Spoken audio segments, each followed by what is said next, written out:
નમસ્કાર વિદ્યાર્થી મિત્રો, લાસ્ટ વિડિયો લેક્ચરની અંદર આપણે ફેરેડેનો નિયમ અને ચુંબકીય ફ્લક્સ અને વાહક ગૂંચળામાંથી વિદ્યુત પ્રવાહ પસાર થાય તો કયો છેડો કયા ધ્રુવ તરીકે વર્તે તે જોઈ ગયેલા હતા। એમાં ફરી પાછું તમને રિમાઇન્ડર આપી દો, કારણ કે લેન્ઝનો નિયમ સમજતા પહેલાં એ વસ્તુ તમને આવડવી જરૂરી છે।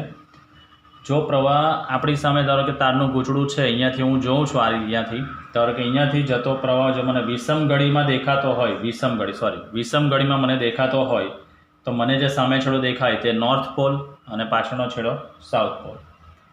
જો મને જતો પ્રવાહ અહીંયા સમગળી દિશામાં ક્લોકવાઇઝ ડિરેક્શનમાં મને દેખાતો હોય તો આ મને જે સામે દેખાય છે તે દક્ષિણ ધ્રુવ વર્તે અને આ છેડો ઉત્તર ધ્રુવ તરીકે વર્તે, આપણે ડિસ્કસ કરી ગયા છે।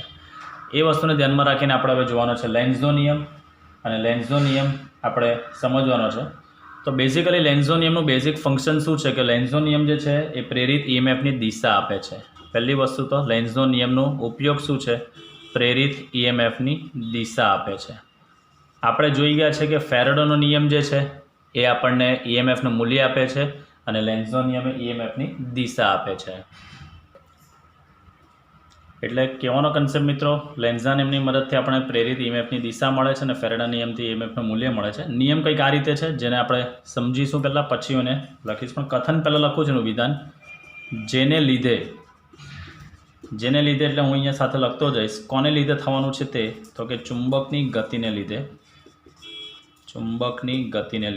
જેને લીધે એટલે ચુંબકની ગતિને લીધે પ્રેરિત ઈએમએફ ઉત્પન્ન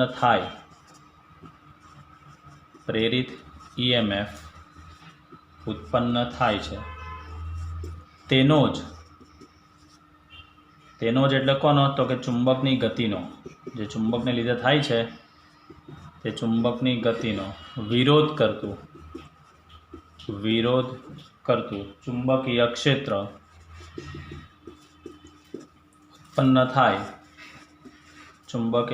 ઉત્પન્ન થાય તેવી દિશામાં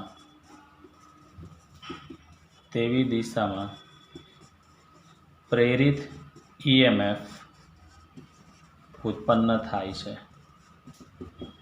એટલે કહેવાનો કન્સેપ્ટ, જેને લીધે પ્રેરિત ઈએમએફ ઉત્પન્ન થાય છે તેનો જ વિરોધ કરતું ચુંબકીય ક્ષેત્ર જે દિશામાં ઉત્પન્ન થાય તે દિશામાં પ્રેરિત ઈએમએફ મળે। એટલે ચુંબકને લીધે પ્રેરિત ઈએમએફ ઉત્પન્ન થાય છે, એટલે ચુંબકની ગતિનો વિરોધ કરતું ક્ષેત્ર જે દિશામાં ઉત્પન્ન થશે તે દિશામાં ઈએમએફ આપણે તે દિશામાં આપણને ઈએમએફ મળે છે તેવું કહેવામાં આવશે। એટલે ચુંબકની ગતિ આ દિશામાં છે, તેનો વિરોધ કરતું ક્ષેત્ર આ દિશામાં હોય તો એ દિશામાં તમને ઈએમએફ મળશે, બરાબર। આ તો લેન્ઝનો નિયમનું વિધાન। હવે આપણે એને સમજીએ શાબ્દિક સમજૂતી પહેલાં આકૃતિ પરથી। ચલો ફોર એક્ઝામ્પલ લઈએ મિત્રો, સમજો। હું પહેલાં શાબ્દિક સમજૂતીથી જ વિડીયો રેકોર્ડ કરું છું હમણાં, એટલે લખીશ નહીં પણ સમજાવીશ, પછી એને કેવી રીતે લખવાનું છે તે આકૃતિ પરથી આપણે જોઈશું, બરાબર। ચાલો, તો પહેલી વસ્તુ અહીંયા માની લઈએ મિત્રો કે આ આપણી પાસે એક ગૂંચળું છે તારનું, બરાબર। અહીંયા હું આ તારનું એક ગૂંચળું દોરું છું। આ એકદમ ઇઝી લેંગ્વેજમાં થિયરી તમને ચલાવું છું। આ તારનું ગૂંચળું છે, એના બે છેડા વચ્ચે હું અહીંયા જોડું છું મિત્રો, આ ગેલ્વેનોમીટર છે। એના બે છેડા વચ્ચે મેં અહીંયા શું જોડેલું છે, આ ગેલ્વેનોમીટર છે, અને અહીંયાથી આ એક ગજ્ય ચુંબક છે જેનો આ નોર્થ પોલ છે, આ સાઉથ પોલ છે। આ ગજ્યા ચુંબકને ગૂંચળાની નજીક હું વી વેગથી ગતિ કરાવીને લઈ જાઉં છું, એની નજીક લઈ જાઉં છું આ ડિરેક્શનમાં, બરાબર છે।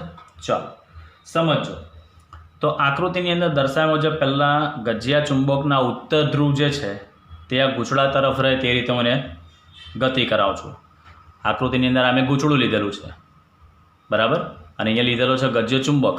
આ ગજ્યા ચુંબકનો નોર્થ છેડો હું ગૂંચળા તરફ રાખીને ગતિ કરાવું છું અત્યારે। હવે સ્વાભાવિક વસ્તુ છે, આપણે ફેરેડેના પ્રયોગના નિયમ મુજબ બધા જોઈ જ ગયા છે કે આ ચુંબકને ગૂંચળાની નજીક લઈ જઈશ એટલે સ્વાભાવિક વસ્તુ છે કે ગૂંચળા સાથે સંકળાયેલ ફ્લક્સમાં શું થવાનો, ફેરફાર તો થશે જ। ફ્લક્સમાં ફેરફાર થયેલ આપણને ઈએમએફ તો મળશે જ, અને એ ઈએમએફને કારણે ગૂંચળામાં પ્રવાહ ઉત્પન્ન થશે। એ ઈએમએફને પ્રેરિત ઈએમએફ કહેવાય અને એને લીધે ઉદ્ભવતા પ્રવાહને પ્રેરિત પ્રવાહ કહેવાશે, બરાબર। તો જેવું આ ચુંબકને હું ગૂંચળાની નજીક લઈ જાઉં છું એટલે એની સાથે સંકળાયેલ ગૂંચળા સાથે સંકળાયેલ ફ્લક્સમાં ફેરફાર થશે। એ ફ્લક્સમાં ફેરફાર થાય એટલે એને લીધે આપણે પ્રેરિત ઈએમએફ મળશે, અને એ ઈએમએફને લીધે જે પ્રવાહ ઉત્પન્ન થશે તે પ્રેરિત પ્રવાહ કહેવામાં આવશે। એટલે ગૂંચળામાં પણ પ્રેરિત પ્રવાહ પસાર થશે, પણ એ પ્રવાહની ડિરેક્શન અત્યારે મને ખબર નથી કે ક્લોકવાઇઝ જાય છે, એન્ટી ક્લોકવાઇઝ જાય છે, હું અત્યારે કંઈ જ કહી શકતો નથી. એટલે ઇનિશિયલ સ્ટેજ પર આ ચુંબકને એની નજીક લઈ જાઉં છું તો આની અંદર ફ્લક્સમાં ફેરફાર થાય છે, એટલે પ્રેરિત EMF ઉત્પન્ન થાય છે, એટલે પ્રેરિત પ્રવાહ ઉત્પન્ન થાય છે, પણ એ પ્રેરિત પ્રવાહની ડિરેક્શન અત્યારે મને ખબર નથી. એટલે આ વસ્તુ હતું આપણું ઇનિશિયલ સ્ટેજ. બરાબર, શું હતું ઇનિશિયલ સ્ટેજ? તો એ વસ્તુને હું અહીંયા રિપ્રેઝેન્ટ કરું છું કે પ્રારંભમાં આપણે શું કરવાનું છે મિત્રો, એક ગૂંચળું લેવાનું છે. બરાબર છે, દેશી લેંગ્વેજમાં લખું છું, એક ગૂંચળું લેવાનું છે.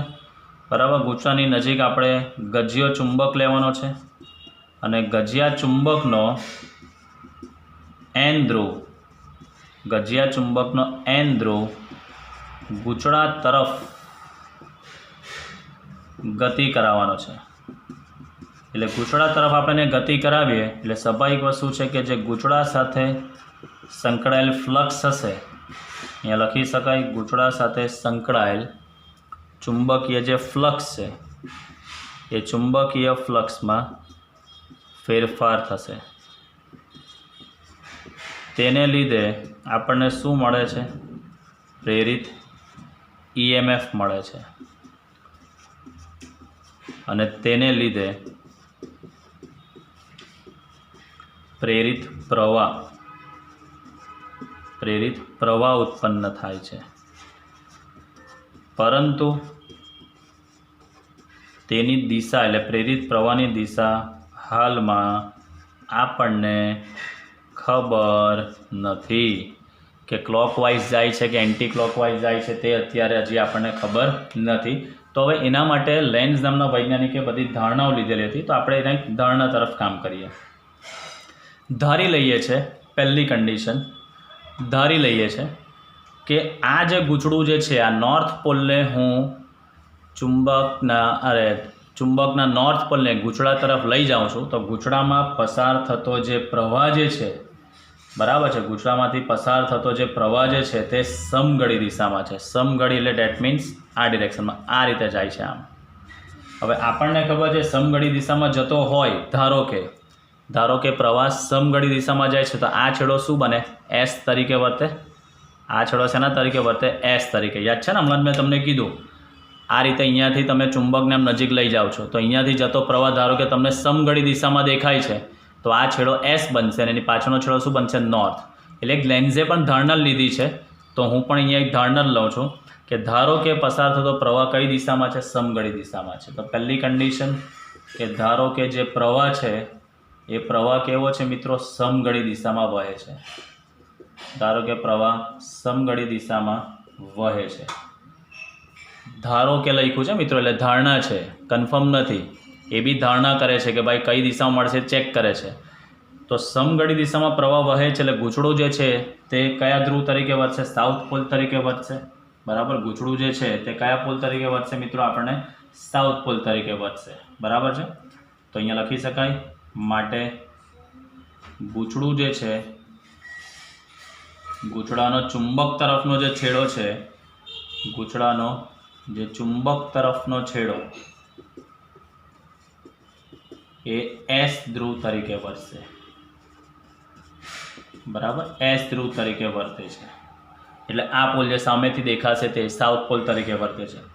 હવે જો ધારો કે આ ધારણા મારી સાચી હતે, ધારો કે આ જો મારી ધારણા સાચી હતે, તો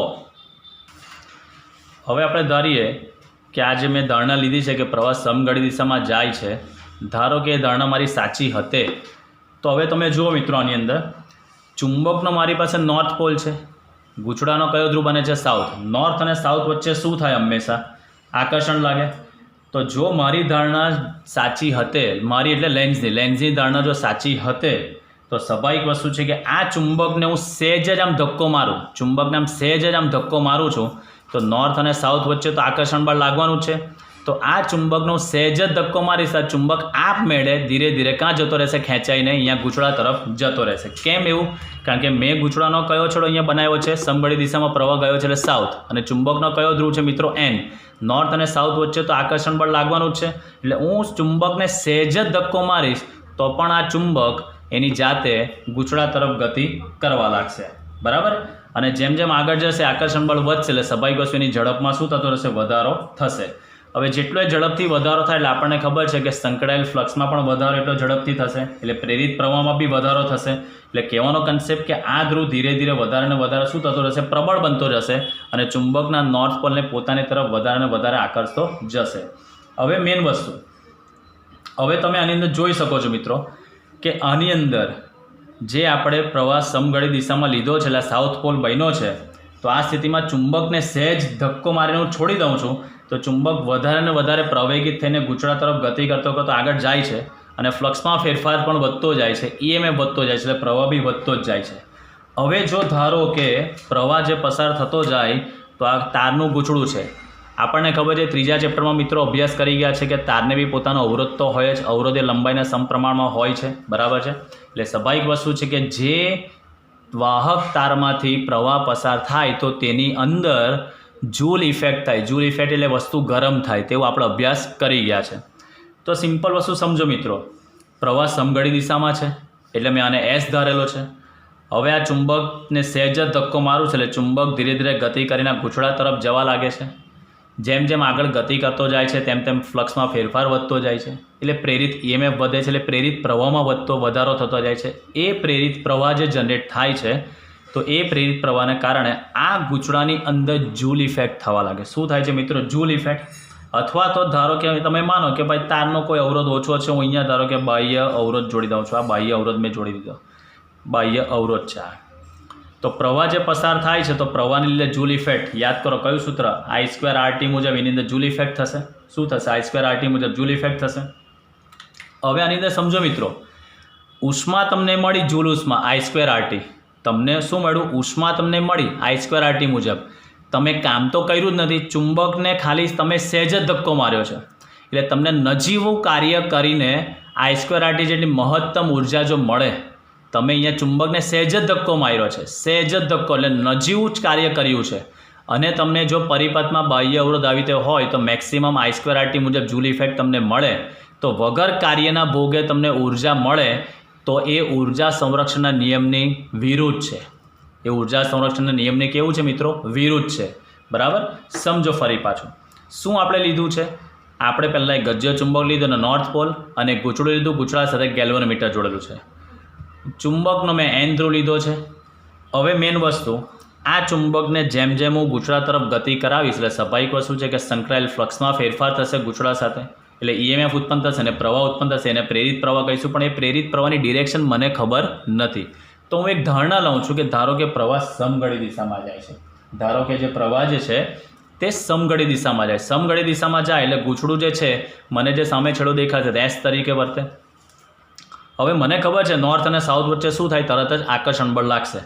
એટલે આ ચુંબક જે છે તેનું સહેજ જ ધક્કો મારીશ તો આકર્ષણ બળને કારણે આ ચુંબક ધીરે ધીરે પ્રવેગિત ગતિ કરશે. જેમ જેમ એ પ્રવેગિત ગતિ કરતો જશે તેમ તેમ એના ફ્લક્સમાં ફેરફાર વધતો જશે, એટલે EMFમાં વધારો થતો જશે, એટલે પ્રેરિત પ્રવાહમાં બી વધારો થશે. એ પ્રવાહ જે પસાર થાય છે ગૂંચળામાંથી, ધારો કે ગૂંચળામાં બાહ્ય અવરોધ જોડું તો I²RT મુજબ મને જૂલ ઇફેક્ટ મળે.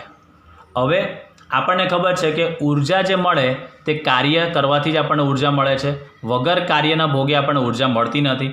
તો અહીંયા મેં ચુંબકને સહેજ જ શું કર્યું છે? ધક્કો માર્યો છે, સહેજ જ ધક્કો, એટલે નજીવું કાર્ય કર્યું છે.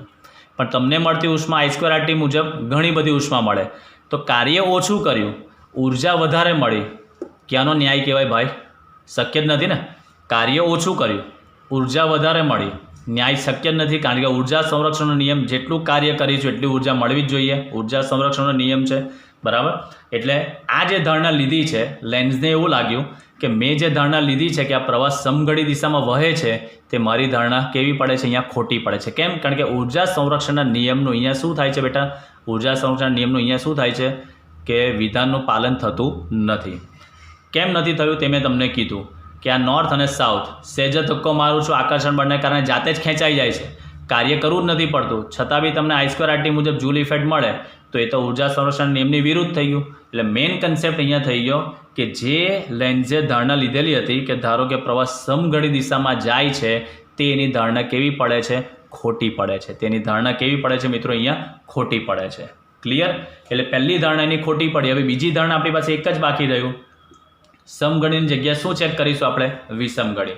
આજે લીધું છે ને, અહીંયા જે પ્રવાહ જે પહેલો લીધેલો છે, આ પ્રવાહ સમઘડી દિશામાં જે છે તે, તો એ ધારણા ખોટી પડે છે. હવે અહીંયા આપણે શું લઈશું? અહીંયા વિષમઘડી દિશા લઈશું. તો પહેલી વસ્તુ મિત્રો, હું આની અંદર આ જે ધારણા જે આપણે ડિસ્કસ કરી ગયા તે હું અહીંયા હવે લખું છું. એનું લખીશ ત્યારે ફરી પાછી સમજૂતી આપું છું. ધ્યાનથી સમજજો મિત્રો. તો હવે આપણે આ જે ધારણા હમણાં સમજીએ મિત્રો, તેને હું અહીંયા લખાણ સંદર્ભમાં સમજાવીશ. શું લખ્યું છે? ધારો કે પ્રવાહ સમઘડી દિશામાં જાય છે, એટલે ગૂંચળાનો છેડો એસ ધ્રુવ તરીકે વર્તે છે. હવે એસ ધ્રુવ તરીકે વર્તે છે. હવે ડિટેલ તમને આખી પેમ્પલેટમાં મળી જ જશે. હું અહીંયા થોડું શોર્ટમાં લખીશ, બોર્ડની સાઇઝને ધ્યાનમાં રાખીને મિત્રો. તો મેઇન વસ્તુ આની અંદર તમે જોઈ શકો છો કે ગૂંચળાનો ચુંબક તરફનો છેડો સાઉથ પોલ તરીકે વર્તે છે. તો હવે સ્વાભાવિક વસ્તુ છે કે જો આ ધારણા સાચી હોય, જો આ ધારણા સાચી હોય તો આપણે ચુંબકને સહેજ ગતિ કરાવીને છોડી દઈએ. ચુંબકને સહેજ ગતિ કરાવીને આપણે જો છોડી દેતા, તેનો ઉત્તર ધ્રુવ, કોનો ઉત્તર ધ્રુવ? ચુંબકનો ઉત્તર ધ્રુવ, બરાબર, ગૂંચળા તરફ આકર્ષાય અને તેની ઝડપમાં વધારો થાય છે. કેમ વધારો થાય? આકર્ષણ બળ લાગે છે ને. આકર્ષણ બળને કારણે શું થશે? બળ વધારે લાગશે એટલે વધારે પ્રવેગિત થશે, એટલે ઝડપમાં શું થશે મિત્રો? વધારે થશે. હવે જેવું ઝડપમાં વધારો થાય માટે ફ્લક્સમાં ફેરફાર, ફાઈમાં ફેરફાર વધારે થશે. ફ્લાયમાં ફેરફાર વધારે થાય એટલે તમને પ્રેરિત EMF વધે, માટે એને લીધે પ્રેરિત પ્રવાહ પણ વધે. બરાબર છે? પ્રેરિત પ્રવાહ પણ વધે. હવે આખી સ્થિતિમાં તમે જોઈ શકો છો મિત્રો, આ આખી સમગ્ર પરિસ્થિતિ જે આપણે જોઈ ગયા આની અંદર જો હું ગૂંચળા સાથે બાહ્ય અવરોધ જોડું, ગૂંચળા સાથે ધારો કે આર અવરોધ હું જોડું, આર અવરોધ જોડતા જે પ્રેરિત પ્રવાહ છે એ પ્રેરિત પ્રવાહને કારણે મને I²RT જેટલી, એટલે ટી સમય સુધી જો પ્રવાહ ચાલુ રહે તો ટી સમયમાં ઉદ્ભવતી ઉર્જા કેટલી? I²RT જેટલી મને શું મળે? જૂલ ઉષ્મા મળે. I²RT જેટલી મને શું મળે? જૂલ ઉષ્મા મળે. હવે આખી પરિસ્થિતિ જે આપણે હમણાં અભ્યાસ કરી ગયા મિત્રો, ચુંબકને સહેજ ધક્કો મારવા સિવાય બીજું કોઈ કાર્ય આપણે કરતા નથી. બરાબર? તો અહીંયા આ કિસ્સામાં જે આપણું ચુંબક છે એ ચુંબકને સહેજ ધક્કો મારવા સિવાય કોઈ બીજું યાંત્રિક કાર્ય આપણે કરતા નથી. કોઈ યાંત્રિક કાર્ય કરતા નથી, છતાં ઉષ્મા ઉર્જા, એટલે જૂલ ઉષ્મા મળે છે ને, તેને ઉષ્મા ઉર્જા મળે છે, જે ઉર્જા સંરક્ષણના નિયમની કેવું છે? વિરુદ્ધ છે. જે ઉર્જા સંરક્ષણના નિયમની કેવું છે? વિરુદ્ધ છે. બરાબર છે? માટે આ ધારણા ખોટી છે. આ ધારણા એટલે કઈ ધારણા મિત્રો? કે જે પ્રવાહ સમઘડી દિશામાં વહે છે તે ધારણા પ્રારંભમાં કેવી છે? ખોટી છે. લેન્ઝે ધારેલી છે, મેં નથી ધારી. બરાબર? હું અત્યારે લેન્ઝની આત્મા લઈને બેઠો છું એટલે હું તમને સમજાવવા ખાતર લખું છું. એટલે આની અંદર મેઇન વસ્તુ, પ્રવાહની ડિરેક્શન આપણને ખબર નથી એટલે પહેલાં લેન્ઝે ધારું કે પ્રવાહ સમઘડી દિશામાં જાય છે, તો આ પરિસ્થિતિ પ્રમાણે જોવા જઈએ છે તો અહીંયા ઉર્જા સંરક્ષણના નિયમનું પાલન થતું નથી. ને આપણને ખબર છે કે ઉર્જા સંરક્ષણનો નિયમ એ સાર્વત્રિક છે. બરાબર? એટલે સ્વાભાવિક વસ્તુ છે કે વગર કાર્યે I²RT જેટલી ઉષ્મા ઉર્જા ઉત્પન્ન થાય જે શક્ય નથી. બરાબર? એટલે આ ધારણા એની ખોટી પડે છે. હવે બીજી ધારણા આપણે સમજવાની છે. જે પ્રવાહ સમઘડી દિશામાં હતો તેની જગ્યાએ પ્રવાહ કયો લઈશું? હવે આપણે વિષમઘડી દિશામાં.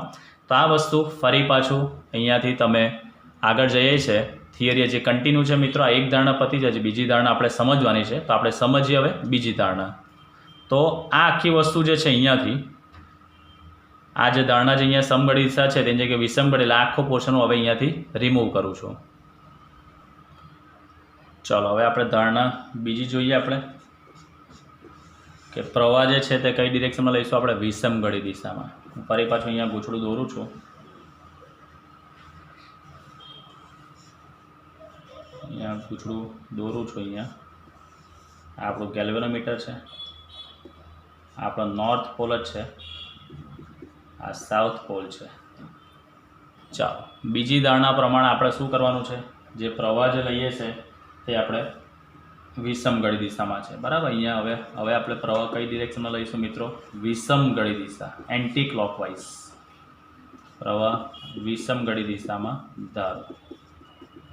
આ ક્લોકવાઇઝ હતું ને, હવે વિષમગળી દિશા એટલે હવે ડિરેક્શન બતાવી દઉં છું તમને અહીંયા પ્રોપરલી. આ ડિરેક્શન આમ આ રીતે જાય છે. હવે આપણને ખબર છે જો પ્રવાહ વિષમગળી દિશામાં જતો હોય તો આ જે ચુંબક ગૂંચળાનો છેડો જે છે જેને આપણે જોઈએ તો કયા ધ્રુવ તરીકે વર્તે? નોર્થ પોલ તરીકે વર્તશે. હવે તમે વિચારો, આગળની થિયરી કન્સેપ્ટ જોઈ ગયા તે અને આ આગળ નોર્થ અને સાઉથ હતું એટલે આકર્ષણ બળ લાગતું હતું, એટલે અને સહેજ ધક્કો મારે તો આપોઆપ ચાલ્યો જતો હતો. આમાં શું થશે? હવે નોર્થ અને આ પણ નોર્થ અને નોર્થ વચ્ચે શું થાય મિત્રો? અપાકર્ષણ બળ લાગે. એ અપાકર્ષણ બળને કારણે આ ચુંબકને તમે સહેજ ધક્કો મારશો પણ વિરુદ્ધ દિશામાં અપાકર્ષણ બળને કારણે શું થશે? આ ચુંબક ફરી પાછું આ બાજુ આવી જશે. તમારે કમ્પલસરી આ ચુંબકને ગૂંચળા તરફ લઈ જ જવું છે. તમારે આ ચુંબકને ગૂંચળા તરફ એની હાવ લઈ જ જવું છે. એટલે તમારે શું કરવું પડશે?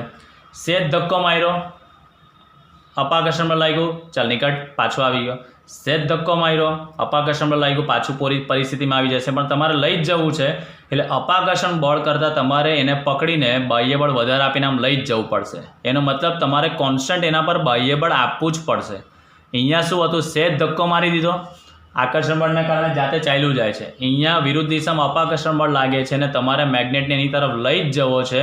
એટલે તમારે એને પકડીને કમ્પલસરી જેટલું વિરુદ્ધ દિશામાં અપાકર્ષણ બળ લાગે છે એના કરતાં બાહ્ય બળ વધારે આપીને તમારે એની તરફ ગતિ કરાવવું જ પડશે. એટલે અહીંયા તમે બાહ્ય બળ આપો છો, એ બળને લીધે આ ચુંબકનું સ્થાનાંતર થાય છે. બળ અને સ્થાનાંતરના ગુણાકારથી કાર્ય તમે યાંત્રિક કાર્ય કરો છો અને એ કાર્યને લીધે જો અહીંયા અવરોધ જોડેલો હોય, જેવી રીતે અહીંયા જોડેલો છે આ, એવી રીતે અહીંયા જો અવરોધ જોડેલો હોય તો તમને I²RT મુજબ જૂલ ઇફેક્ટ મળે, ઉષ્મા ઉર્જા મળે તો યોગ્ય છે. કેમ? કારણ કે તમે અહીંયા કોન્સ્ટન્ટ આના પર બાહ્ય બળ આપીને એના પર યાંત્રિક કાર્ય કરવાનું ચાલુ રાખ્યા જ કરો છો, ચાલુ રાખવું જ પડે છે. એટલે એ યાંત્રિક કાર્યને લીધે તમને અહીંયા જો I²RT મુજબ જૂલ ઇફેક્ટ મળતી હોય તો ઉર્જા સંરક્ષણના નિયમ સાથે સુસંગત બને છે. બરાબર છે? તો આની અંદર જે સુસંગત નહીં બનતું હતું તે અહીંયા આપણે ખાલી સુસંગત બનાવવા તરફ જઈ રહ્યા છે. સમજો, પ્રવાહ વિષમગળી દિશામાં જાય છે એટલે સ્વાભાવિક વસ્તુ છે કે ગૂંચળાનો ચુંબક તરફનો છેડો જે છે, ગૂંચળાનો જે ચુંબક તરફનો છેડો છે, ગૂંચળાનો ચુંબક તરફનો છેડો એ N ધ્રુવ તરીકે વર્તે. હવે બંને વચ્ચે માટે બંને વચ્ચે શું થશે? અપાકર્ષણ બળ લાગશે. બંને વચ્ચે અપાકર્ષણ બળ લાગશે. બરાબર છે? હવે સીધી વસ્તુ છે કે આપણે જોઈએ અપાકર્ષણ બળને કારણે તમારે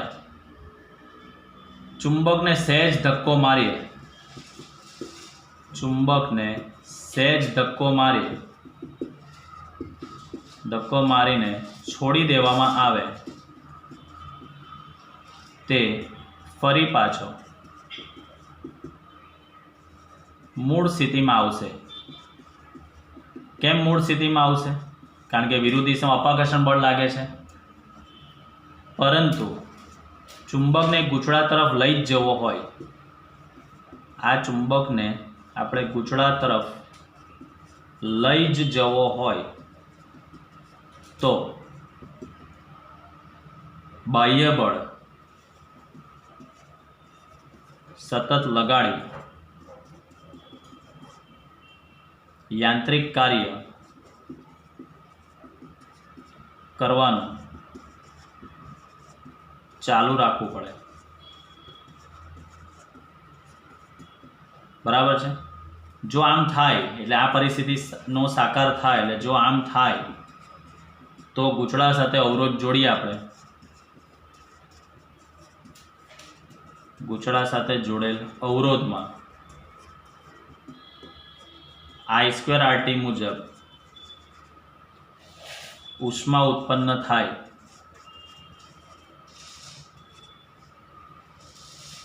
તે યાંત્રિક કાર્યના ભોગે મળે છે તેમ કહેવાય, જે ઊર્જા સંરક્ષણના નિયમ સાથે સુસંગત છે. ઊર્જા સંરક્ષણ નિયમ સાથે સુસંગત છે એટલે આ ધારણાઓ છે યોગ્ય છે. એનો મતલબ એવો થયો કે આ જે ધારણા હતી તેની અંદર ઊર્જા સંરક્ષણ એમનું પાલન નહીં થતું હતું. આની અંદર ઊર્જા સંરક્ષણ એમનું પાલન થાય છે. એટલે હવે તમને પરીક્ષાની અંદર સમજો લેન્ઝના નિયમની MCQ લેવલ પર કેવી રીતે પૂછે ખબર? આકૃતિઓ આપે, અહીંયા ગૂંચળું દોરી દે, અહીંયા ચુંબક દોરી દે, અહીંયા નોર્થ પોલ, અને તમને કહે કે આ બી નોર્થ પોલ છે, તો નોર્થ અને નોર્થ, તો આ પરિસ્થિતિ સાચી છે, લેન્ઝના નિયમ માટે સુસંગત બને છે. આ નોર્થ પોલ, અહીંયા ધારો કે સાઉથ છે અને અહીંયા નોર્થ પોલ છે, આમ તો આ પરિસ્થિતિ યોગ્ય નથી. કેમ નથી? કારણ કે આની અંદર તમને ઊર્જા સંરક્ષણ નિયમનું પાલન થશે ને. એટલે યાદ રાખજો, તમને આની અંદર EMFની ડિરેક્શન શોધવાનું તમને કહે તો વાંચો નિયમ શું છે. જેને લીધે, એટલે કે ચુંબકની ગતિને લીધે, એટલે આ ચુંબકની ગતિને લીધે પ્રેરિત EMF ઉત્પન્ન થાય છે તેનો જ વિરોધ કરતો, એટલે ચુંબકની ગતિનો વિરોધ આ દિશામાં થાય છે ને. ચુંબકીય ક્ષેત્ર ઉત્પન્ન થાય તે દિશામાં પ્રેરિત EMF મળે. એટલે ચુંબકની ગતિ જે દિશામાં તમે કરાવો તેની વિરુદ્ધ દિશામાં તમને પ્રેરિત EMF ઉત્પન્ન થતું હોય છે. બરાબર છે? આ ખાસ યાદ રાખજો. ચુંબકની ગતિને લીધે EMF ઉત્પન્ન થાય છે અને ચુંબકની ગતિનો વિરોધ કરતી દિશામાં જ પ્રેરિત EMF ઉત્પન્ન થાય છે. બરાબર? તો આ લેન્ઝનો નિયમ જે છે એ આમ જોવા જાય તો ઊર્જા સંરક્ષણના નિયમ સાથે પણ સુસંગત છે તેવું તમે કહી શકો છો. એટલે ફેરાડેનો નિયમ જે છે મિત્રો એ શું આપે છે? EMFનું મૂલ્ય, અને આ શું આપે છે? EMFની દિશા. એટલે ગઈકાલે તમે યાદ કરો માઇનસ નિશાની હતી, એ નેગેટિવ સાઇન શું ઇન્ડિકેટ કરે છે મિત્રો? લેન્ઝના નિયમની હાજરી સૂચવે છે. લેન્ઝના નિયમની હાજરી સૂચવે છે કે નેગેટિવ સાઇન એ ચુંબકની ગતિ જે દિશામાં હશે તેની વિરુદ્ધ દિશામાં EMF મળે છે, એટલે વિરુદ્ધ દિશાનું એ સૂચન કરે છે. That is the presence of Lenz law. એને કહેવામાં આવે છે લેન્ઝના નિયમની હાજરી કહેવામાં આવે છે. તો આ હતો મિત્રો આખો આપણો લેન્ઝનો નિયમ. અહીંયા કમ્પ્લીટ થાય છે આપણો લેન્ઝના નિયમ. જે પરીક્ષાના પોઈન્ટ ઓફથી જોવા જઈએ તો ઇમ્પોર્ટન્ટ છે, એટલે થિયરીને ધ્યાનથી સમજજો. જે રેગ્યુલર લેંગ્વેજમાં તમને મિત્રો સમજાયું જ છે, એકદમ ઇઝી લેંગ્વેજ છે કે પહેલાં તમે પ્રવાહ સમઘડી દિશામાં ધારો. સમઘડી દિશામાં ધારશો એટલે આ છેડો S, તો નોર્થ અને સાઉથ વચ્ચે આકર્ષણ બળ લાગશે. તો ચુંબકને તમે સહેજ ગતિ કરાવો છો એટલે જાતે આપોઆપ આકર્ષણ બળને કારણે ખેંચાઈ જ જવાનો છે. એટલે પ્રેરિત પ્રવાહ ઉત્પન્ન થયો. ધારો કે અહીંયા અવરોધ જોડી દઉં તો I²RT મુજબ જૂલ ઇફેક્ટ બી થશે, પણ હું કાર્ય તો એટલું આ પરિસ્થિતિમાં કરતો જ નથી, છતાં બી મને I²RT મુજબ જૂલ ઇફેક્ટ મળે. તો ઉર્જા સંરક્ષણ એમની વિરુદ્ધ થઈ ગયું, એટલે મારી આ ધારણા ખોટી પડી ગઈ. એટલે હવે એ નિયમની અંદર બીજી એક જ ધારણા રહી કે પ્રવાહ ધારો કે કઈ દિશામાં જાય છે? વિષમઘડી દિશામાં. વિષમઘડી દિશામાં જાય છે તો આ છેડો નોર્થ બનશે, તો નોર્થ અને નોર્થ વચ્ચે શું બનશે? અપાકર્ષણ બળ લાગશે. એ અપાકર્ષણ બળને કારણે મારે આ ચુંબકને ગૂંચળા તરફ લઈ જ જવું છે, તો મારે એની એના પર કોન્સ્ટન્ટ કાર્ય કરવું જ પડશે. કાર્ય કરીશ તો ઉર્જા મળશે, અને એ ઉર્જા જે છે તે આપણને I²RT મુજબ તમને મળે છે અહીંયા. તો એનો મતલબ કે ઉર્જા સંરક્ષણ સાથે સુસંગત છે, એટલે કહી શકાય કે લેન્ઝનો નિયમ એ ઉર્જા સંરક્ષણ નિયમને સુસંગત છે તેવું બી કહી શકાય આ બીજી ધારણા પ્રમાણે. આ ધારણા તો ખોટી છે. એટલે લેન્ઝનો નિયમ કઈ પરિસ્થિતિમાં સાચો કહેવાય? નોર્થ, ચુંબકનો નોર્થ, તો ગૂંચળાની અંદર પ્રવાહ જવો જોઈએ વિષમઘડી દિશામાં, એટલે એ બી નોર્થ થવો જોઈએ. સાઉથ હોય તો અહીંયા પણ સાઉથ આવવો જોઈએ. North north, south south condition બનતી હોય તો લેન્ઝનો નિયમ યોગ્ય છે, અધરવાઇઝ લેન્ઝનો નિયમ ત્યાં પાલન થશે નહીં. બરાબર? તો મિત્રો આપણે લેન્ઝનો નિયમ. હવે જે બીજી વસ્તુ આપણે આગળ સમજવાનું છે, થિયરીને થોડા આગળ લઈ જઈએ. આપણે જવાનું છે મોશનલ EMF, દેટ મીન્સ ગતિકીય EMF તરફ આગળ વધવાનું છે. તો આગળ જોઈએ આપણે ગતિકીય EMF. ચલો નેક્સ્ટ કન્સેપ્ટ છે મિત્રો, આપણે જોઈએ ગતિકીય EMF. નામ પરથી ખબર પડે, EMF એટલે ખબર છે ઇલેક્ટ્રોમોટિવ ફોર્સ, વિદ્યુત ચાલક બળ. ગતિકીય એટલે કોઈ ગતિને કારણે મારી પાસે ગૂંચળું છે એ કોઈ ગતિને કારણે ગૂંચળા સાથે સંકળાયેલ ફ્લક્સમાં ફેરફાર કરું, ગતિને કારણે ફ્લક્સમાં ફેરફાર કરું અને એને લીધે ઈએમએફ ઉત્પન્ન થતો હોય એને કહેવાય ગતિક ઈએમએફ. કોઈક ગતિને કારણે, વળ પર ભાર આપું છું મિત્રો, કોઈક ગતિને કારણે, એટલે કોઈક ગતિને કારણે જો ફ્લક્સમાં ફેરફાર થતો હોય અને એ ફ્લક્સના ફેરફારને કારણે જો ઈએમએફ ઉત્પન્ન થતું હોય તો એ પ્રેરિત ઈએમએફને ગતિકીય ઈએમએફ કહેવામાં આવે છે. પ્રેરિત જ પણ ગતિને કારણે થતું હોય એટલે નામ આપવામાં આવશે અને ગતિકીય ઈએમએફ કહેવામાં આવે છે. તો પહેલાં એની વ્યાખ્યા લખીશ અહીંયા. જો કોઈ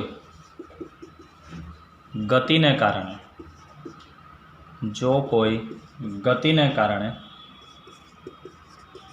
ગૂંચળા સાથે સંકળાયેલ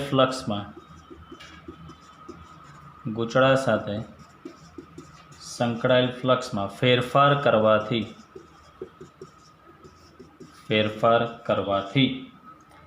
ઈએમએફ ઉત્પન્ન થાય તો તેને કહેવામાં આવે છે ગતિકીય ઈએમએફ કહે છે. એને ગતિકીય ઈએમએફ કહેવામાં આવે છે. એટલે ગતિને કારણે તમે ફ્લક્સમાં ફેરફાર કરશો અને જે ઈએમએફ ઉત્પન્ન થાય છે તે પ્રેરિત જ છે, પણ એ નામ ખાલી આપવાનું છે, ગતિકીય ઈએમએફ કહેવામાં આવે છે. બરાબર. આપણે અહીંયા એક યુ આકારનો વાહક તાર લેવાનો છે. સમજો એને યુ આકારનો આપણે વાહક તાર લઈશું. ચલો આકૃતિ અહીંયા દોરું છું. એક યુ આકારની ફ્રેમ બનાવું છું.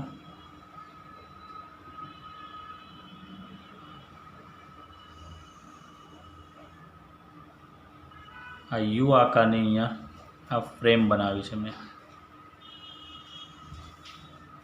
બરાબર છે. આ યુ આકારની ફ્રેમ છે. હવે એને મેઇન વસ્તુ ચુંબકીય ક્ષેત્રમાં મૂકવું છે. ચુંબકીય ક્ષેત્રની ડિરેક્શન પર તમને ખબર પડશે. કઈ ડિરેક્શન કહેવાય? પુસ્તકના પાનાને લંબ અંદર તરફ જતી દિશા કહેવામાં આવે. પુસ્તકના પાનાને લંબ અંદર જતી ડિરેક્શન આપણે કહી શકીએ. આ ચુંબકીય ક્ષેત્ર છે. બરાબર છે. ચાલો હવે મેઇન વસ્તુ એની ઉપર હું એક મૂકું છું, એક વાહક તાર. એની ઉપર આ મેં મૂક્યો છે મિત્રો, એક વાહક તાર મૂકું છું. આ જે યુ આકારની ફ્રેમ પર સરકે છે. યુ આકારની ફ્રેમ પર સરકે છે. બરાબર. આ સળીઓ છે, એક વાહક તાર છે જે યુ આકારની ફ્રેમ પર આમ એને આપણે સરકાવવાનો છે. આને નામ આપી દઈએ છીએ આપણે. આ બે ભુજા જે છે તેને નામ આપું છું MN. અહીંયા નામ આપું છું આ બિંદુ Q આ તારનું. આ બિંદુ અહીંયા છે બિંદુ P Q અને નામ આપું છું અહીંયા R અને નામ આપું છું અહીંયા S. માનો કે અત્યારે X જેટલા ડિસ્ટન્સ પર છે. X જેટલા ડિસ્ટન્સ પર અહીંયા મૂકેલું છે. અને બે ભુજાઓ વચ્ચેનું જે અંતર છે મિત્રો એ L જેટલું અંતર છે. ક્યાંથી? અહીંયાથી આ જે અંતર છે તે L જેટલું અંતર છે. વાહકની બે ભુજાઓ વચ્ચેનું અંતર કેટલું છે? L જેટલું અંતર છે. હવે સમજો ગતિકીય ઈએમએફના કન્સેપ્ટને આપણે સમજીએ મિત્રો. શું કરવાનું છે તે આની અંદર આપણે જોઈએ. આ જે યુ આકારનો વાહક તાર છે તેને મેં સમાન ચુંબકીય ક્ષેત્ર બીમાં એવી રીતે મૂકેલો છે કે તેના પર લાગતું તેનાથી બનતું સમતલ જે છે ચુંબકીય ક્ષેત્રને લંબ છે. એટલે બેઝિકલી ચુંબકીય ક્ષેત્ર પુસ્તકના પાનાને લંબ અંદર તરફ છે અને સળીઓ જે છે તેના પર આ રીતે ગતિ કરવાનો છે, લંબ આ રીતે. બરાબર. આ રીતે જાય છે. ચુંબકીય ક્ષેત્ર પુસ્તકના પાનાને લંબ અંદર તરફ જતી દિશામાં છે. આ પેલી યુ આકારની ફ્રેમ છે એના પર સળીઓ મૂકેલો છે. સળિયાને આપણે વાહકતાને ગતિ આ રીતે કરાવવાની છે, આ ડિરેક્શનમાં. આ પેલું યુ આકારની ફ્રેમ જો વિચારો અહીંયાથી અને આ રીતે ગતિ કરાવવાની છે મારે. બરાબર. અને ચુંબકીય ક્ષેત્ર આમ અંદર તરફ જાય છે. બરાબર. મેઇન વસ્તુ જે તાર છે એ તારને આપણા બે સમાંતર ભુજાઓ છે, એક તો MS અને બીજું NR, એના પર એ સરકી શકે તેવો એક વાહક સળિયો એના પર મૂકેલો છે. કેવો? PQ એના પર મૂકેલો છે. અને આ સળિયા PQને આપણે ડાબી બાજુ આ V જેટલા અચળ વેગથી લઈ જવાનું છે. V જેટલા અચળ વેગથી એને ગતિ કરાવવાની છે. હવે સ્વાભાવિક વસ્તુ છે, ધારી લઈશું અહીંયા ગતિ કરશે એટલે ઘર્ષણ તો લાગવાનું જ, પણ આપણે ધારણા લેવાની છે ઘર્ષણને કારણે કોઈ ઉર્જાનો વ્યય આની અંદર થતો નથી. ઘર્ષણને કારણે આની અંદર આપણે ડાબી તરફ ગતિ કરાવવામાં જ આપણે સળિયાને ગતિ કરાવીએ છીએ ત્યારે ઘર્ષણને કારણે કોઈ ઉર્જાનો વ્યય થતો નથી. બરાબર. તો સિમ્પલ આ આકૃતિનું એક નાનકડું વર્ણન હતું. સિમ્પલ શું લેવાનું? આકૃતિમાં દર્શાવ્યા મુજબ યુ આકારનો વાહક તાર લેવાનો. એને સમાન ચુંબકીય ક્ષેત્રમાં મૂકવાનો છે. તારની બે સમાંતર ભુજાઓ પર સરકી શકે તેવો એક વાહક સળિયો પીક્યુ લેવાનો છે.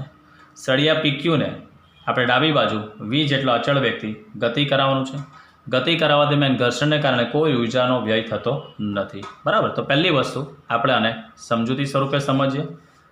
યુ આકારનો વાહક તાર લેવાનો છે. એ યુ આકારના વાહક તારને સમાન ચુંબકીય ક્ષેત્ર બીમાં મૂકેલ છે. બરાબર છે. વાહક તારની બે ભુજાઓ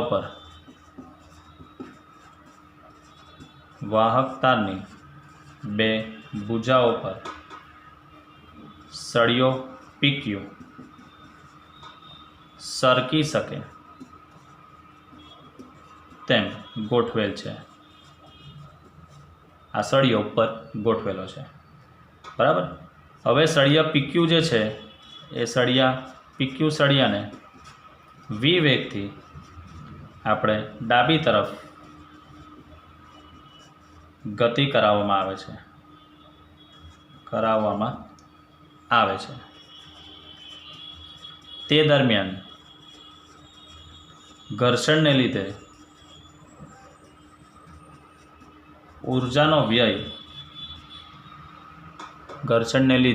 ઉર્જાનો વ્યય થતો નથી. આ એક આપણે ધારણાની અંદર લઈશું. હવે તમે ચેક કરો મિત્રો, સળિયો પ્રારંભમાં અહીંયા છે તો અત્યારે કેટલો ઘેરાવો છે, એટલે દેટ મીન્સ એણે કેટલું ક્ષેત્રફળ કવર કર્યું છે, PSRQ જેટલું આટલું ક્ષેત્રફળ એને કવર કર્યું છે. હવે આ સળિયો જેમ જેમ અંદર તરફ જશે તેમ તેમ ક્ષેત્રફળ શું થવાનું? બદલાવાનું. હવે યાદ કરો, ચુંબકીય ક્ષેત્ર તો સમાન છે પણ શું બદલાય છે? સળિયો જેમ જેમ ભુજા તરફ આગળ જતો જાય છે તેમ તેમ આ ઘેરાયેલો ભાગ બદલાય છે, એટલે ક્ષેત્રફળ બદલાય છે. યાદ કરો મિત્રો, ચુંબકીય ફ્લક્સમાં જોઈએ અને આગળના વિડીયો લેક્ચરમાં ફ્લક્સ ϕ = A.B. જો બી અચળ રહેતું હોય પણ જો આર્ચરનું ક્ષેત્રફળ બદલાતું હોય તો પણ ફ્લક્સ બદલાવાનું છે. એટલે અહીંયા તમે સળિયાને ગતિ કરાવવાનું છે ને મિત્રો, સળિયાને ગતિ કરાવો છો ને તો ક્ષેત્રફળ બદલાય છે. શું બદલાય છે? અહીંયા ક્ષેત્રફળ બદલાય છે. પહેલાં આટલો ભાગ ઘેરાય છે જે અત્યારે દેખાય છે, PSRQ જેટલો ઘેરાવો. હવે આ સળિયો ધારો કે અહીંયા આવી ગયો એટલે ધારો કે ક્ષેત્રફળ ઘટી ગયું એટલે ફ્લક્સ ઘટી ગયું. ફ્લક્સમાં ફેરફાર ઘટી ગયો એટલે સ્વાભાવિક વસ્તુ છે કે EMF પણ ફેરફાર તમને મળશે. એટલે કહેવાનો કન્સેપ્ટ અહીંયા ચુંબકીય ક્ષેત્ર ભલે સમાન છે પણ સળિયો ગતિ કરે છે તો ઘેરાયેલો ભાગનું ક્ષેત્રફળ બદલાય છે અને એને લીધે આની અંદર ફ્લક્સમાં ફેરફાર થતો તમને જોવા મળે છે. બરાબર. તો મેઇન વસ્તુ સળિયાની ગતિને લીધે આપણે લખી શકીએ અહીંયા કે સળિયો જે ગતિ કરે છે એ સળિયાની ગતિને લીધે ઘેરાયેલ ક્ષેત્રફળ, સળિયાની ગતિને લીધે જે ઘેરાયેલ ક્ષેત્રફળ છે એ ઘેરાયેલ ક્ષેત્રફળ શું થાય છે મિત્રો? બદલાય છે. આપણે ધારી દઈએ અત્યારે કે આકૃતિની અંદર તમે જુઓ છો RQ = ધારો કે x લઉં છું, RQ = x છે. અત્યારે RQ જેટલું ડિસ્ટન્સ છે ને, RQ = x છે અને આ SR એટલા બે ભુજા વચ્ચેનું અંતર કેટલું છે? L જેટલું છે. RS = L લઈએ છીએ. તો મેઇન વસ્તુ માટે અત્યારે હાલમાં ઘેરાયેલ ક્ષેત્રફળ કેટલું? તો હાલમાં ઘેરાયેલ ક્ષેત્રફળ આપણે કેટલું લખી શકીએ? L × x, લંબાઈ ગુણ્યા પહોળાઈ. લંબચોરસનું ક્ષેત્રફળ લંબાઈ ગુણ્યા પહોળાઈ. અને ચુંબકીય ફ્લક્સ, ઘેરાયેલ ચુંબકીય ફ્લક્સ મારે શોધવું હોય, ઘેરાયેલ ચુંબકીય ફ્લક્સ ϕB = ચુંબકીય ક્ષેત્ર B અને ક્ષેત્રફળ કેટલું છે? Lx. એટલે લખી શકાય કેટલું? BLx. લખી શકાય BLx. હવે આ x જે છે મિત્રો એ ધીરે ધીરે સમય સાથે શું થાય છે? ઘટે છે. એટલે ફ્લક્સમાં ફેરફાર થાય છે. તો અહીંયા લખી શકાય x સમય સાથે ઘટતો હોવાથી અથવા તો બદલાતો હોવાથી ϕB એટલે ફ્લક્સમાં ફેરફાર થાય છે અને તેથી શું થશે? EMF પ્રેરિત થાય છે. હવે ફેરાડેનો નિયમ તમને ખબર છે મિત્રો, ε = -dϕB/dt. સો -d/dt અને ફ્લક્સ ϕB = આપણી પાસે છે ને BLx. B is the constant quantity આ બે ભુજાઓ વચ્ચેનું અંતર L is the constant quantity. તો અહીંયા શું થશે મિત્રો, dx બાય dt લખી શકાય. dx બાય લખી શકીશું આપણે dt. dx બાય dt શું લખી શકાય મિત્રો, વેગ લખી શકાય. તો -b l અને લખું છું આ -v, એટલે માઇનસ થઈ જશે +b v l. હવે તમને વિચાર આવે સાહેબ નેગેટિવ ક્યાંથી આવ્યું, તો જુઓ સમય સાથે જેમ જેમ x ઘટે છે ને એટલે મેં v ઋણ લીધું છે. અહીંયા v ઋણ કેમ લીધું છે કે સમય સાથે x શું થાય છે, ઘટે છે, માટે v is equal two -v ઘટે છે ને એટલે ઋણ લીધેલું છે. ધારો કે તમે v લખો છો તો બી કોઈ જ વાંધો નથી વાલાઓ, ટેન્શન લેવું નહીં, બરાબર. બોર્ડવાળા બધા આપણા જ માણસો છે, મજાક કરું છું, પણ લખાઈ જાય તો બી ટેન્શન નહીં મિત્રો. ઓલ્ડ સિલેબસ પોઈન્ટ ઓફ વ્યૂથી આ સૂત્ર -bvl હતું. અત્યારે અહીંયા ખાલી આ વીની જગ્યાએ dx બાય ટીની જગ્યાએ -v લીધું છે, કારણ કે સમય સાથે x ઘટે છે એટલે v ઋણ ધારેલો છે, અને જવાબને ધનમાં લાવવા માટે એને આપણે epsilon is equal two bvl લખેલું છે. તો આ જે EMF ઉત્પન્ન થયું એ આ સળિયાની ગતિને લીધે ઉત્પન્ન થયું, એટલે આ EMFને કહેવામાં આવે છે, એટલે આ EMFને નામ આપવામાં આવ્યું મિત્રો. શું કહેવામાં આવે છે, ગતિકીય EMF કહેવામાં આવે છે. એટલે વાહક સળિયાની નિયમિત ચુંબકીય ક્ષેત્રમાં ગતિને લીધે અહીંયા ચુંબકીય ફ્લક્સમાં ફેરફાર થાય છે, અને એને લીધે EMF ઉત્પન્ન થાય છે, એટલે એને નામ આપ્યું છે ગતિકીય EMF નામ આપેલું છે. તો આ હતો મિત્રો આપણો ગતિકીય EMFનું સૂત્ર. હવે જ્યારે પણ કોઈ પણ વાહક સળિયો નિયમિત ચુંબકીય ક્ષેત્રમાં ગતિ કરે, સળિયો વાહક છે એટલે અંદર વિદ્યુતભાર તો હશે જ, એટલે વિદ્યુતભાર પર આપણને ખબર છે, યાદ કરો ચુંબકીય ક્ષેત્રમાં આપણે મૂકેલું હોય તો વિદ્યુતભાર પર પેલું લોરેન્સ બળ આપણે ભણી ગયા છે, યાદ છે ને લોરેન્સ બળ.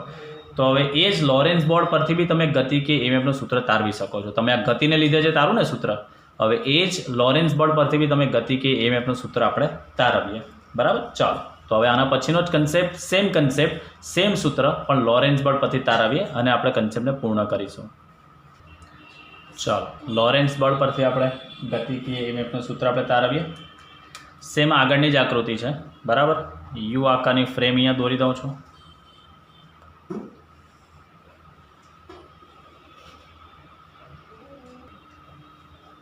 સળિયાને આપણે આ રીતે વી વેગથી ગતિ કરાવવાની છે ને ચુંબકીય ક્ષેત્ર ખબર છે ને, પુસ્તકના પાનાગ્રામ અંદર તરફ આ છેડો છે આપણો P, આ છેડો છે આપણો Q.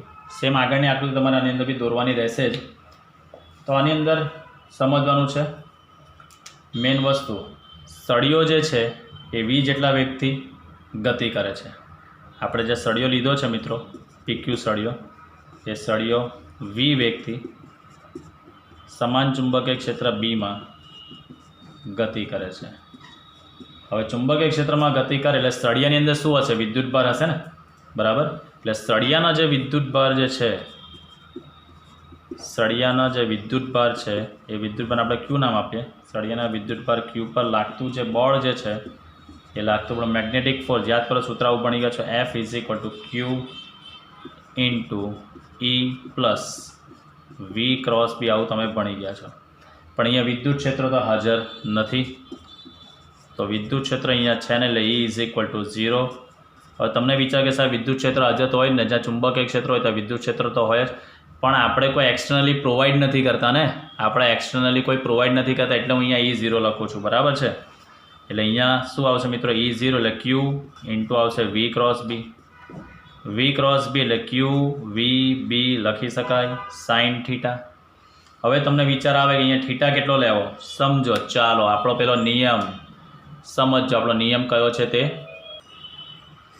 નિયમ સમજો. આ રીતનો ચુંબકીય ક્ષેત્ર પુસ્તકના પાનામાં અંદર તરફ જે દિશામાં, વેગની દિશા આ છે, તો આ અંદર તરફ ચુંબકીય ક્ષેત્ર અંદર તરફ, વેગ આ દિશામાં, તો જુઓ બોર્ડ ક્યાં લાગે છે, આ દિશામાં લાગે ને, ઉપર તરફ. આ ચુંબકીય ક્ષેત્ર જે અંદર તરફ છે, બરાબર, આમ આ વેગની દિશા આમ, તો બોર્ડ લાગે છે આ ડિરેક્શનમાં. એનો મતલબ કે જે સળિયામાં વિદ્યુતભાર હશે ને તેના પર બળ કઈ દિશામાં લાગશે મિત્રો, Q થી P તરફ. એના પર બળ કઈ દિશામાં લાગશે, Q થી P તરફ. આ ડિરેક્શન જો ફરી પાછું સમજાવી દઉં છું. આ જે છે પહેલી આંગળી, આ વેગની દિશા, આ ચુંબકીય ક્ષેત્ર પુસ્તકના પાનામાં અંદર તરફ જતી દિશામાં, તો આ નિયમ તમે જોઈ શકો છો, બળ લાગે છે આ તરફ, બરાબર. બળની ડિરેક્શન જે છે તે આ ડિરેક્શનમાં લાગશે, આ બળની ડિરેક્શન આ તમને મળશે. એનો મતલબ કે જે ઇલેક્ટ્રોન હશે સળિયામાં, જે ઇલેક્ટ્રોન હશે, ઇલેક્ટ્રોન ક્યાંથી ક્યાં ગતિ કરશે, Q થી P તરફ ગતિ કરશે, બરાબર. એટલે આની અંદર જે બળની દિશા છે એ બળની દિશા કાં હશે મિત્રો ક્યુથી પી તરફ હોવાથી જે સળિયામાં ઇલેક્ટ્રોન હશે એ ઇલેક્ટ્રોન ક્યુથી પી તરફ ગતિ કરે છે, બરાબર। હવે થીટા કેટલો બન્યો? ચુંબકીય ક્ષેત્ર અંદર તરફને વેગ આ દિશા 90 ડિગ્રી બન્યો, એટલે આ લખી શકાય ક્યુ વી બી સાઇન 90। સાઇન 90ની કિંમત 1, એટલે બળની મહત્તમ કિંમત તમને કેટલી મળશે? ક્યુ વી બી જેટલું મહત્તમ બળ એના પર લાગે છે, બરાબર। ચાલો, એટલે જે અંદર ઇલેક્ટ્રોન જે છે એ ઇલેક્ટ્રોન ગતિ કરીને ક્યુથી પી પર જાય, કેટલું અંતર એને કવર કર્યું? તો કે યાદ કરો, બે ભુજાઓ વચ્ચેનું અંતર કેટલું? એલ છે કે નહીં, બરાબર। તો અહીંયા લખી શકાય આથી ઇલેક્ટ્રોનનું એલ જેટલું શું થશે ભાઈ? તો કે સ્થાનાંતર થાય છે। હવે કાર્ય થાય એટલે કાર્ય ઇઝ ઇક્વલ ટુ, યાદ કરો, બળ ગુણ્યા સ્થાનાંતર। કાર્ય ઇઝ ઇક્વલ ટુ બળ ગુણ્યા સ્થાનાંતર। તો કેટલું કાર્ય થયું? તો કાર્ય W is equal to f into સ્થાનાંતર એલ। એફ કેટલું લાગ્યું? ક્યુ વી બી ઇન્ટુ એલ, આ આવ્યું કાર્ય। હવે ઉદ્ભવતું EMF, તો યાદ કરો, EMF epsilon is equal to work upon charge. યાદ છે ને, વિદ્યુત બાર એકમ કુલમ વિદ્યુત બારને અનંત અંતરથી ક્ષેત્રમાં આપેલા બિંદુ લાવવા માટે કરવું પડતું કાર્ય, એટલે વી છે, આ પોટેન્શિયલ ડિફરન્સ છે, એની જગ્યાએ EMF છે, epsilon is equal to W by Q. ડબલ્યુની જગ્યાએ Q V B L by ક્યુ, તો ક્યુ ક્યુ કેન્સલ, તો એપ્સલોનનું સૂત્ર આવી ગયું મિત્રો બી વી એલ, આ આવી ગયું epsilon is equal to B V L, થઈ ગયું। એટલે કહેવાનો કન્સેપ્ટ, લોરેન્ટ્ઝ બળ જે લાગે છે, લોરેન્ટ્ઝ બળ પરથી બી તમે ગતિ કેમેરનું સૂત્ર તારવી શકો છો। તો જે સળિયામાં ઇલેક્ટ્રોન છે તેના પર લાગતું બળ જે છે તે આપણે જોઈ ગયા, આ નિયમને આધારે એ બળ એના પર લાગે છે ક્યુથી પી તરફ, એટલે ઇલેક્ટ્રોન ક્યુથી પી તરફ જાય છે, એટલે ઇલેક્ટ્રોનનું સ્થાનાંતર ક્યુથી પી તરફ એલ જેટલું થયું, એટલે સ્થાનાંતર થયું અને બળ તો લાગે જ છે લોરેન્ટ્ઝ બળ, એટલે કેટલું કાર્ય થયું આ, અને એ કાર્યને લીધે જે ઇલેક્ટ્રોન ગતિ કરીને જાય છે તો એકમ કુલમ વિદ્યુત પર કેટલું કાર્ય જે થાય છે તેને આપણે વિદ્યુત સ્થિતિમાન અથવા તો EMF અહીંયા આપણે કહીશું। તો આપણું સૂત્ર પરથી આપણને મળી ગયું epsilon is equal to B V L. તો આ થઈ ગયું મિત્રો આપણો કન્સેપ્ટ, લોરેન્ટ્ઝ બળ પરથી ગતિકી EMF, સળિયાની ગતિને લીધે EMF મળે છે, એટલે ગતિકી EMF આપણે નામ આપેલું હતું। તો આજની જેટલી બી થિયરીઓ જે મિત્રો થઈ, લેન્ઝનો નિયમ, ગતિકી EMF અને લોરેન્ટ્ઝ બળ પરથી ગતિકી EMFનું સૂત્ર, એ એક્ઝામ પોઈન્ટ ઓફ વ્યૂથી ઘણું કામનું છે, તો એને સારી રીતે તમે કમ્પ્લીટ કરતા રહેજો, બરાબર। ચાલો, મળીએ નેક્સ્ટ વિડીયો લેક્ચરમાં।